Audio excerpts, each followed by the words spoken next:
Welcome, Dr. James Beckett, Sports Card Insights. I want to thank my sponsors, Topps, Panini, Upper Deck, Heritage Auctions, Huggins & Scott Auctions, Mike Stadium Sports Cards, Burbank Sports Cards, ComC.com, and Beckett Media, Beckett Grading, Beckett Authentication. So here's an episode for your listening enjoyment. I moved to Houston when I was 16. That's when I was starting to get interested in autographs. Okay. Transitioning away from cards, because cards started to get a little weird in 93, 94, 95, 96, because that's when the super premium stuff started getting introduced. So I was inadvertently, as a 15-year-old kid, getting priced out of Topps Finest, getting priced out of Upper Deck SP. So it's a natural interest. And then I could drive. So I could drive to the Astrodome and chase autographs. I could drive to the team hotel. And so that's actually where I met my business partner in the ticketing business, was chasing autographs. It's funny, one of the guys that was with us, he became CFO of an oil and gas company. Another guy became a sports broadcaster on CNN. My business partner and I, we have our business. We went off and did different types of moderately to very successful things, depending on the way you look at it. And a lot of it was just learning the strategy of, who are you going to go after? We'd have to invest in getting photos to get them signed or get them to sign a ball. Who's worth putting on a ball? Who's worth putting on a photo? Hey, should you get this card signed or that card signed? And then how are you going to market on eBay? Those types of marketing decisions we were learning at 16 to 19 years old, I think helped all of us 20 years down the road. Yes. I haven't said it exactly this way, but the young people who were really into collecting and were enterprising in that way learned to not be intimidated by business. You can know what to do. You can figure it out. And so some self-confidence that comes from that. And what especially in those days was more of an adult hobby. Now, the younger guys have a lot of money. The older guys still have some money, but it's flipped. Because back 30 years ago, the young kids didn't have as much money. It was all the baby boomers that had all the money. Sort of nervous about what lessons these 12-year-olds are learning, flipping dozens of thousands of dollars worth of cards. They're learning about flipping. Right. They're not learning about business. They're not learning business. They're not learning marketing. It's marketing, but it's short-term marketing. Building an enduring brand. I know that's what you're doing or have done or trying to do. You want to gain market share and have more relationships. And the hobby's like that now. Yeah. It's really moved up market in terms of a lot more professionalism, a lot more private equities involved. You mentioned you're a little bit of a contrary. To me, I think everybody should be at least some percentage contrary. Because if you're totally going along and you're buying what's being hyped, I won't say you're guaranteed to be overpaying, but when everybody's looking for something, it drives the price up. Yes. And so I want to buy what people aren't hyping. I want to buy something that might eventually be hyped, but not right now. How are you figuring that out? We went through our cycle of, I was basically just getting a couple eras ahead of where the market was. I remember buying stacks of 1987 Topps Bo Jackson PSA 10 or BGS 95s for around $35, $40, because that's where they'd always been, and buying lots of them in 10. And all of a sudden that card quintupled. Now it's come back down, but I saw that opportunity. So it's like, what's next in my opinion of where there's still value? And I always give disclaimers like, look, this is not financial advice. Please do your own research. It's a very nuanced market, but I think game used is completely undervalued relative to so many other segments of the hobby. And I always joke about, we see these logo men cards selling for 5X what you can buy an entire jersey for. Eventually that gets corrected. It's in the process of being corrected. It's going to get corrected. And I think Fanatics is going to be a real catalyst in that. Absolutely. Okay, but you mentioned that you have your opinion about something. Yeah. So it's speculative. Oh, yeah. You're willing to bet that you're right about where things are going. Yes. But what people are doing now is they're listening to influencers. I don't think you were. No. I think you were maybe gathering information as anybody going into a field would try to figure out. But ultimately, you're saying, Patrick, am willing to bet on this. Maybe a few people see it, but this is what I see. I think this is what's going to happen, and I'm going to double down on this trend that has not fully emerged yet. Is that what you're saying? Sort of, but it's also, so I own 2 game-used Luka Doncic jerseys. I hold one of those jerseys and like electricity goes through my fingers. Yeah. Okay. And it's, wait a second. There are 100 awesome patch cards. There's a logo man. There's the gold tag in the back. There's the sponsor logo. Here's a 3-color patch. Here's a 2-color patch. I'm like, I'm sitting on $1 million worth of Luka cards in this one jersey. Plus I can watch the highlights from that game. It's not just an anonymous logo man. it just gets me so excited to have that connectivity to him. I do love how the players are represented on cards.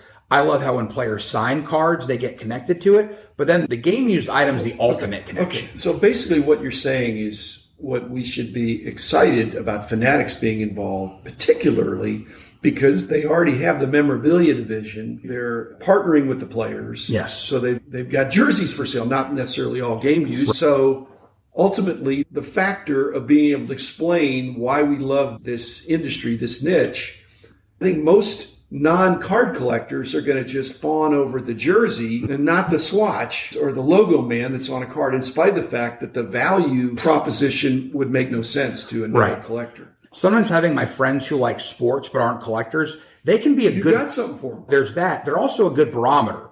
So when I have a friend come over and I show them a sealed video game, they're like, that's so weird. Like, why wasn't it played? I had bought a couple sealed video games, but I actually love the loose cartridges. Yeah.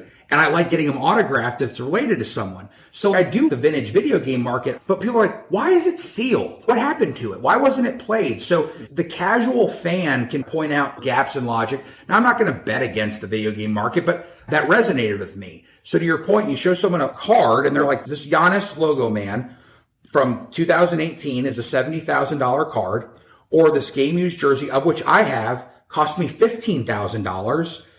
A casual sports fan would be like, what?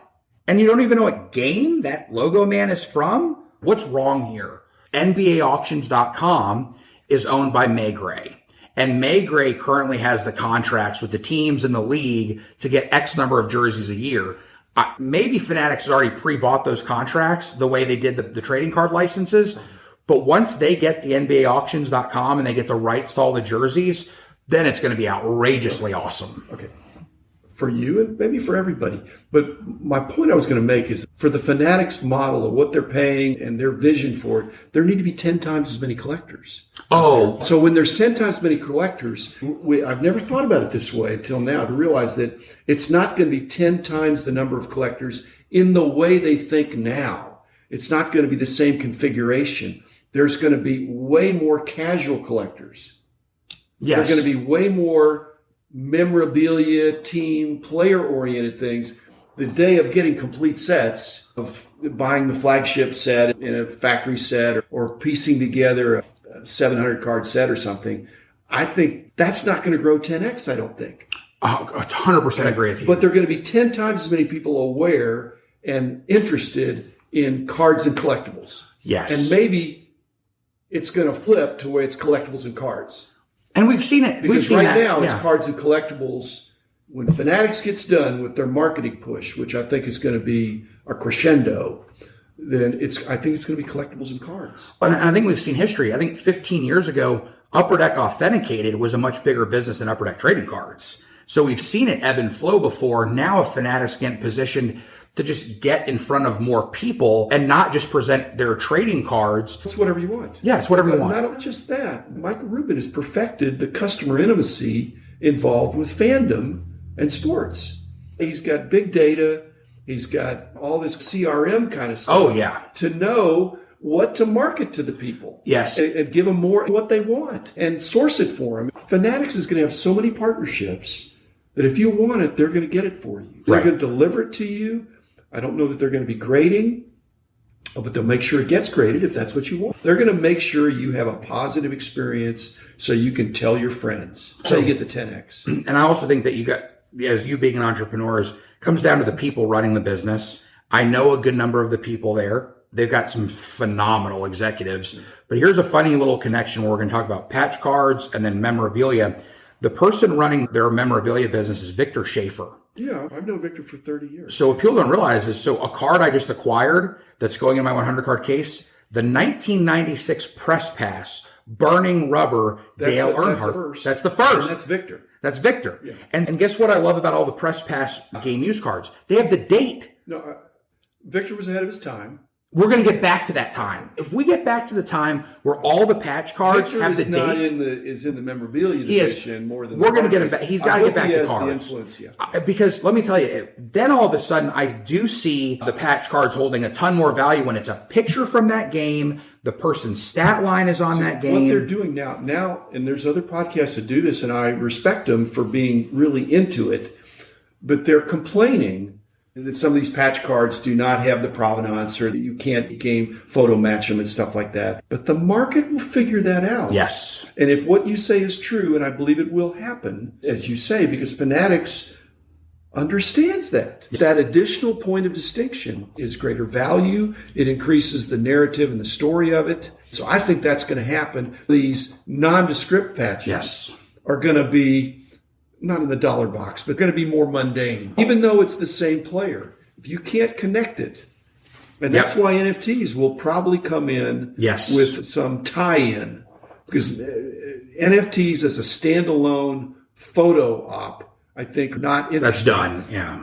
But NFTs as a ride-along, as a validator, as an experience adder in some way, that really could happen. And that's happening in the ticketing space, which is your space. And, it's not just the NFT, it's the blockchain. No, blockchain's here to stay. NFTs need to evolve. So the NFTs just happen to be an efficient way to use a digital contract, i.e. the blockchain. So what I like about pairing up, whether it be a game used jersey or a patch card, is the NFT can be the highlights from that game. Yes. Okay. That validates then it validates it, and they can live together. It's meaningful. There's a nexus. Yeah, that's why crypto's not dead. Is because it's not dead, by any means. And so it's what's going to happen is there could be a clearinghouse where someone's got to pay for the NFT, but the NFT doesn't get transferred till the physical jersey also arrives to the person's vault or their personal house, and the NFT is important because it has the highlights. There have to be a clearinghouse. Right? When we have a physical item. Because the physical is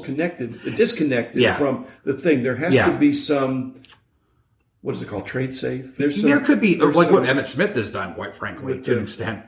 RFID? What is it? RFID. And so, to me, and I also love that there's now technology where there's really good screens to show your NFTs. I want people to walk into my game used jersey room and they just see the highlights. Like every jersey has a screen. Me trying to create that off YouTube or paying some kid to find the highlights for my game used jerseys is so taxing. That's where NBA Top Shot, if there's just some connectivity between the NFT, the player, the item, the card, I think the market can grow exponentially. Because it doesn't seem gratuitous. Totally. It's connected to something. Because the problem with Top Shot is you didn't own the rights to that highlight. You couldn't monetize that highlight.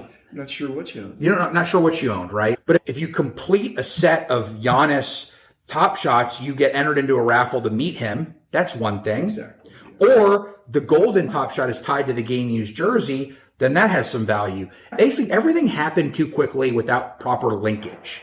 Once everything gets linked up together, we're going to see some real boom and some real fun. And then the curation of people's collection gets really exciting. You've got a top 100. Totally respect that.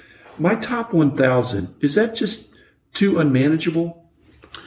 Because I've been a collector for a long time. I'm older than you. I have the benefit of having a lot of stuff, but it's difficult to manage. Then I have a lot of other cards. Right. So am I a dinosaur? Do I need to really consolidate? No. I did it as a point of being so active in building and trading upwards that I needed some guardrails. It's less about the volume and physicality as it is just the mental guardrails. I will tell you that I also have a 200 case. So I've got my 100 iconic cards. Then I've got 150 signed rookies. Okay. And then I've got 50 tickets. And then I've got 10 game used items. Once I get to a place of being able to better display and better to store, it'll be at 1,000 easily. I also think that you could say like the 1991 Top Stadium Club, a complete set in a binder. That's 300 cards. That's one item. One entry in a spreadsheet. So when I get more space, I'm really passionate about building binders. Flipping through the binders is like such an antiquated thing that I think is so fun, but people love flipping. It's come back around. It's coming back around. With safer plastic sheets. Oh my goodness. And people knowing not to put them in the attic.